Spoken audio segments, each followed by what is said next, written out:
Oh, here we go. Water leak check. Turned into a project from hell. Nonetheless, the leak was behind the wall, going all the way down to the basement. Opened up the wall to see where it was. It ended up being the two galvanized T's that they connected copper directly to, which you cannot do. They didn't use no paste, no tape, no anything. They went copper female. That's a little damage on the wall on the first floor. They went copper male into the female T. Into the T. So copper can't touch galvanized. It's supposed to either have a dielectric union, which I don't like. So I end up using 6-inch brass nipples, 6-inch minimum brass nipples to a male copper adapter. Cut the supply lines. Put those back. And the leak is fixed. Turn the water back on. Make sure nothing leaking. Temporary hook the sink back up so they can use it.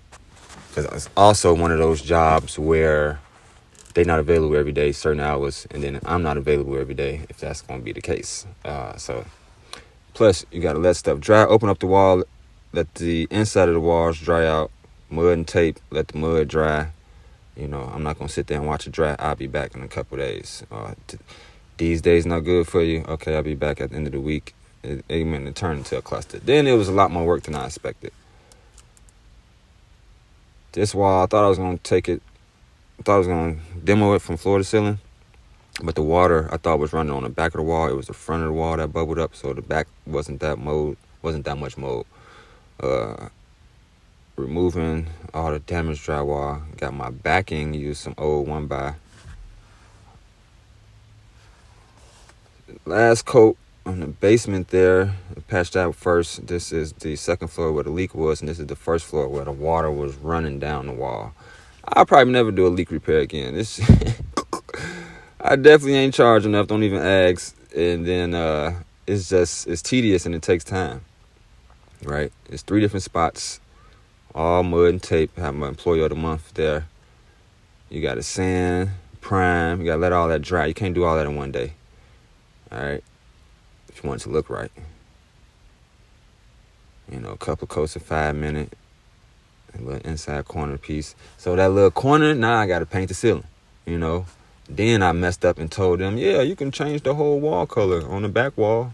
I was supposed to just tell them, get the matching paint. All right. The final coat on the basement hood, like I was never there. I think this is the ceiling paint after the primer. All right. Smooth as a baby's ass. I like it. No sand in between coats until I get to the end here. Keep it tight. All right. I could put it all on super thin and just filling the imperfections at the end. All right. Basement's good.